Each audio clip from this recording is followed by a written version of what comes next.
Hey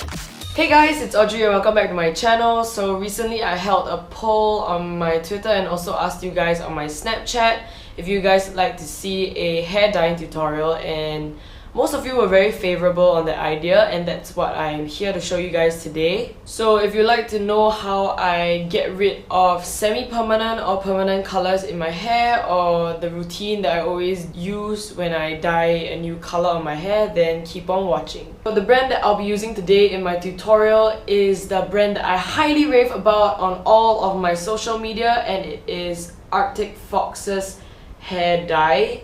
The reason why I love this brand so freaking much is because it has no ammonia in it, no alcohol and no peroxide. Those are nasty for your hair.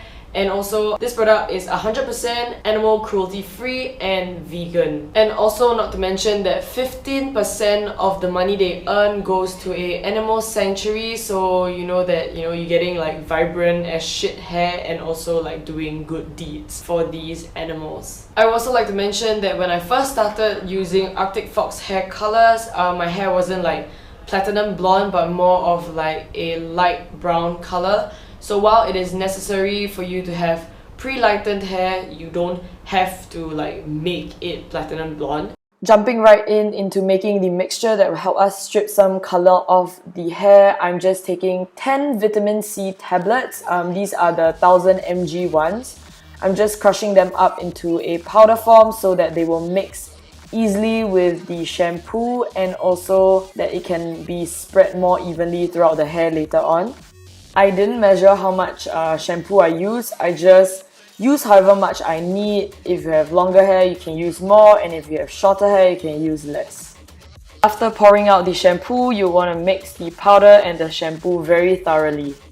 So using a detangling brush to comb through all the knots out of my hair, I'm just doing this so that the product can distribute evenly later on. So right now I'm just going to rinse my hair in the shower with hot water. This will help to start the process of expanding the pores on your hair follicles. Just take a small amount of the mixture that we made just now and put it through your hair, and now will be a really good time to give your head a good scrub. Also remember to put a lot of pressure while scrubbing through your hair, because the powders will like sort of exfoliate your hair and get the color out quicker. After you're done, just put your hair into a bun so that it's easier to cling wrap later on.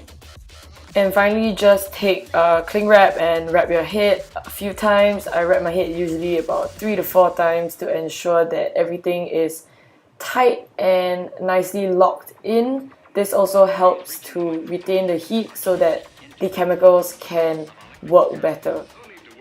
And right now, I'll just wait for an hour or 2 before rinsing the shampoo off. Hey guys, so this is what my hair looks like after the first time round of the treatment. It did lighten a tiny bit, but not what I was looking for. Basically, I decided to give it a second try before attempting to do a bleach bath. Bleach bathing your hair is slightly less damaging than bleaching your hair straight on, but I was still contemplating because the damage is still going to be there. If you do decide to bleach your hair, I would suggest you do it professionally and with Olaplex, because that will help lessen the damage. So this is what the second treatment looks like. As you can tell, there are more like brownish tones now and not so much like purpley red ones. But I was still not very happy with the results, so I decided to give bleach bathing a go, and that's what I did to get rid of most of the color. I'm so sorry I had to rush off for dinner and I completely forgot to film the part where I mix up the bleach bath mixture. Basically what it is 1 part of bleach powder to 2 parts of developer. Then to that mixture, just add twice as much shampoo. As you can tell, it was very effective, but it was also super damaging, but fear not, I have a secret weapon with me, and that is the Olaplex number 3. So in the Olaplex treatment, they have 3 steps, and this is the final step, which you can do at home by yourself without professional help. So previously, when I had platinum blonde hair, it was super freaking damaged, and I actually went to get a Olaplex treatment done, and oh my god, it saved my hair. You can actually get this off Amazon, but be careful, there are some like fake sellers out there, so check your sources before buying. So this is what my hair looks like after only an hour of bleach bathing. So on the level system, I would say that my hair is about level 6, which is dark blonde, to about level 9 at some parts, especially the end, which is very light blonde. However, due to some like chemical reaction, my hair is actually stained green. Anyway, moving on to dyeing my hair, I am taking a color bowl of conditioner, a mini whisk, Arctic Fox's color in aquamarine. Now I'm just adding little by little dye into the conditioner so that I can control the color properly. So right now, just make sure you stir the mixture thoroughly until like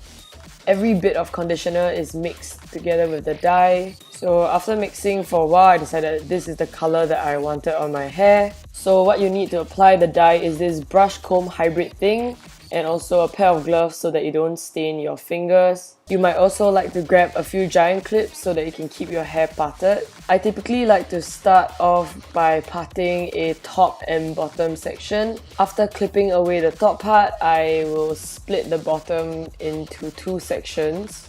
I start off by combing my hair because you don't want any knots to prevent the color from sticking, and also you want it to be able to apply evenly.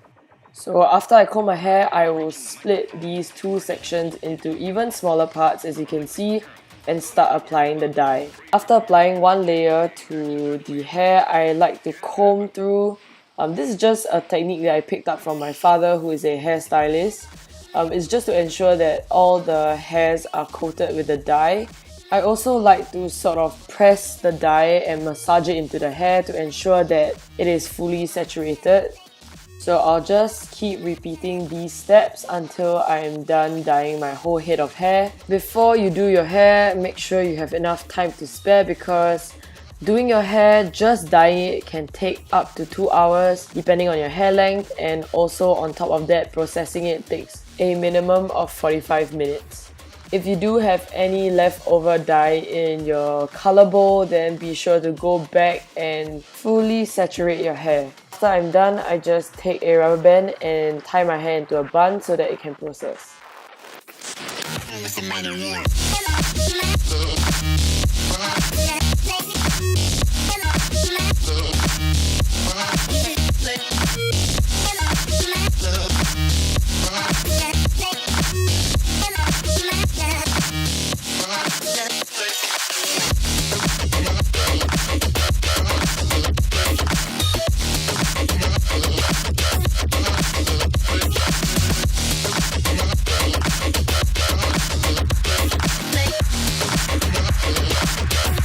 So those of you with colored hair, whether semi-permanent or permanent, and are looking for some tips to help retain your hair color, then the first tip I have for you guys is to not wash your hair that often. Prior to Japan, I could wash my hair like once or twice a week, but right now the weather is getting just too warm and too humid and too like sweaty. So right now I wash my hair like 3 to 4 times a week, which is already like quite a lot for me. And if you can bear not to wash your hair that often, then I suggest you get this brand of dry shampoo. It is called Batiste, and you can find it at like Watsons or Guardian. I love this brand. I am a big like user of dry shampoo, and I've used like all sorts of dry shampoo, but this is like legit the best. They have like an array of like scents, so you can go check it out. So the second tip I have for you guys is to only shampoo your scalp, and also to shampoo your hair in cold water.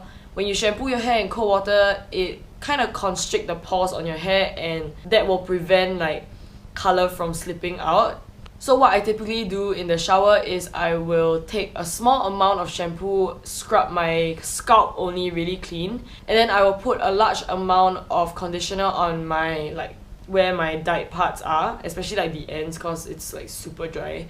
I'll wait 5 to 10 minutes before I rinse the shampoo and the conditioner out of my hair. So the third and final tip that I have for you guys today is to invest in a shampoo that is sulfur free. So sulfur is the chemical that like strips color off your hair, so without that being in your shampoo, you can probably shampoo your hair more often without fading your hair out too much. So yeah, those are all the tips I have for you guys today. I hope you guys enjoyed this video of me playing pretend hairdresser, and I'll see you guys in my next one. Bye!